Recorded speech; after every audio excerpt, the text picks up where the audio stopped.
जरा सोचिए, एक तूफान आ रहा है। अब कुछ लोगों के लिए तो इसका मतलब होगा तबाही और डर, है ना? और वहीं दूसरों के लिए यही तूफान जिंदगी और एक नई उम्मीद लेकर आता है। सूर्यकांत त्रिपाठी निराला अपनी जबरदस्त कविता बादल राग में इसी शक्तिशाली टकराव को दिखाते हैं।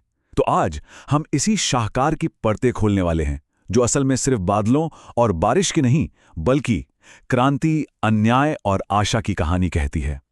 ये लाइन, ए विप्लव के बादल, फिर ये समझिए इस कविता का धड़कता हुआ दिल है।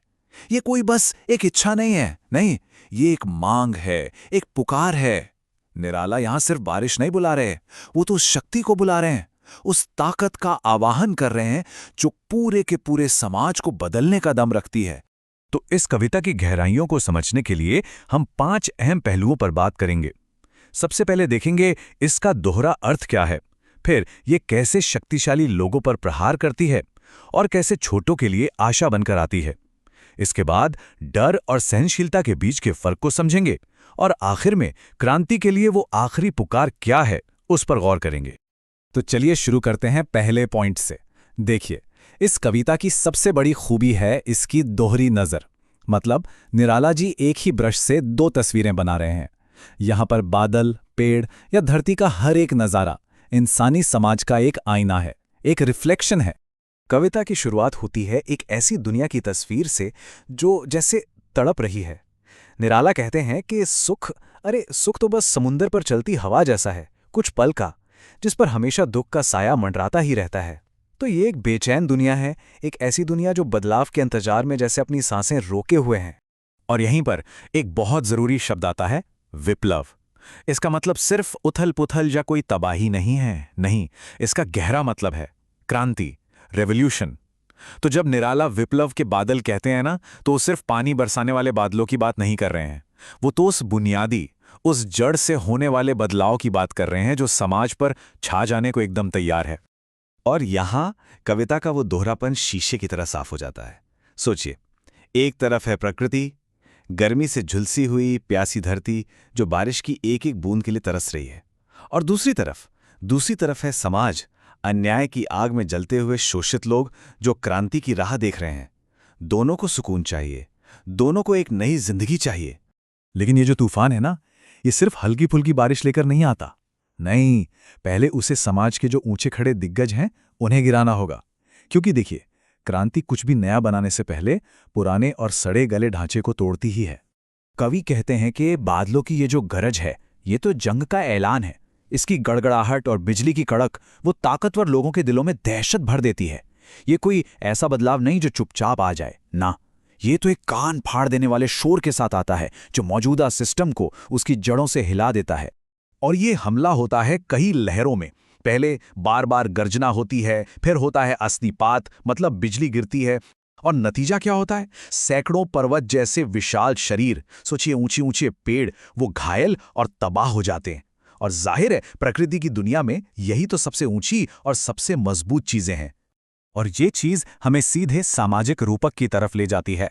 जैसे बिजली हमेशा सबसे ऊंची चीजों पर ही गिरती है ना, ऊंचे पेड़, पहाड़ों की चोटियां, ठीक बिल्कुल वैसे ही क्रांति का पहला वार भी समाज के सबसे शक्तिशाली और अमीर तबके पर होता है।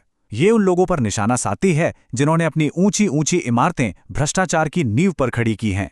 अब एक और जरूरी शब्द आता है, अट्टालिका। इसका मतलब है ऊंची ऊंची इमारतें, महल। ये सब क्या है? अमीरों के आलीशान घर और उनकी ताकत का सिंबल। और ये पंक्ति तो अंदर तक हिला देती है। निराला कहते हैं कि अमीरों के ये महल असल में महल है ही नहीं, ये तो आतंक भवन है। आतंक भवन क्यों?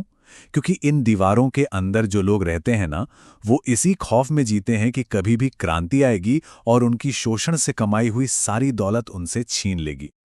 लेकिन वही बादल जो अमीरों के लिए तबाही बनकर बरस रहा है, बिल्कुल वही बादल गरीबों और कमजोरों के लिए जिंदगी और उम्मीद की वजह बनता है। चलिए अब इस तूफान का दूसरा पहलू भी देखते हैं। तो जहां एक तरफ बड़े बड़े पेड़ और पहाड़ उस तूफान में टूट रहे हैं, वहीं दूसरी तरफ छोटे छोटे पौधे वो उसी बारिश में हंस रहे हैं, खिलखिला रहे हैं। अरे भाई, उनके पास खोने के लिए है ही क्या, तो डर किस बात का? उनके लिए तो ये तूफान जिंदगी देने वाला अमृत है। कवि तो कल्पना करते हैं कि ये जो नन्हे नन्हे पौधे हैं ना, ये अपने पत्तों जैसे हाथों को हिला हिलाकर विप्लव रव मतलब क्रांति के शोर का खुशी से स्वागत कर रहे हैं। वो उसे अपनी तरफ बुला रहे हैं क्योंकि उन्हें पता है कि उनका विकास तो इसी से जुड़ा है। और बस यहीं आकर ये पूरा रूपक अपनी मंजिल तक पहुंच जाता है। प्रकृति के ये जो छोटे छोटे पौधे और बीज हैं, वो समाज के गरीब, मजदूर और शोषित वर्ग के प्रतीक हैं। जिस क्रांति से अमीर लोग खौफ खाते हैं, वही क्रांति गरीबों के लिए एक नए और बेहतर जीवन की उम्मीद बनकर आती है। तो अब जरा इस क्रांतिकारी तूफान को लेकर दो बिल्कुल अलग इंसानी प्रतिक्रियाओं को देखते हैं।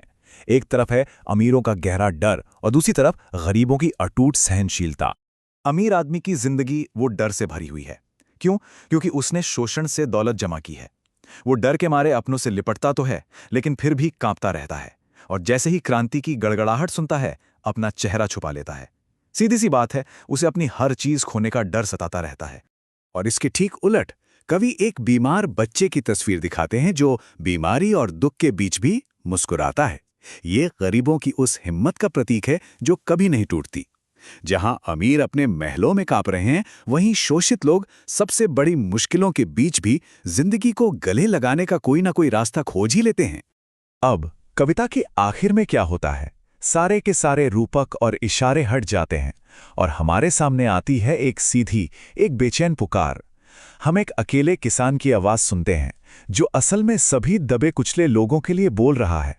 यहां पर जो मुख्य पात्र हैं वो है कृषक यानी किसान। और वो सिर्फ एक किसान नहीं, वो तो पूरे शोषित मजदूर वर्ग का प्रतीक है। एक ऐसा वर्ग जिससे उसका सब कुछ छीन लिया गया है। किसान का शरीर एकदम जर्जर हो चुका है, उसके बाजू कमजोर पड़ गए हैं। अब वो और इंतजार नहीं कर सकता। वो बेचैन होकर सीधे बादल को पुकारता है, ए विप्लव के वीर। मतलब अब वो क्रांति को एक हीरो की तरह बुला रहा है, एक ऐसा नायक जो उसे इस मुसीबत से आजाद कराएगा। चूस लिया है उसका सार, हाड़ मात्र ही है आधार। ये लाइन शोषण की सारी क्रूरता को सामने लाकर रख देती है। मतलब शोषक वर्ग ने किसान की जिंदगी का रस तक चूस लिया है और उससे बस एक हड्डियों का ढांचा बना के छोड़ दिया है। अब इस मोड़ पर क्रांति सिर्फ एक ऑप्शन नहीं रह जाती, वो तो जिंदगी का इकलौता जरिया बन जाती है। और इसी के साथ बादल राग हमें अपने सबसे गहरे संदेश के साथ छोड़ जाती है। संदेश यह है कि जब शोषण अपनी सारी हदें पार कर जाती है, तब क्रांति ही एक नए जन्म का, एक पुनर्जन्म का एकमात्र रास्ता बन जाती है। और आखिर में ये कविता एक बहुत अहम सवाल हमारे सामने रखती है। क्या ये सच्चाई आज भी उतनी ही रेलेवेंट है? इस पर सोचने की जरूरत है।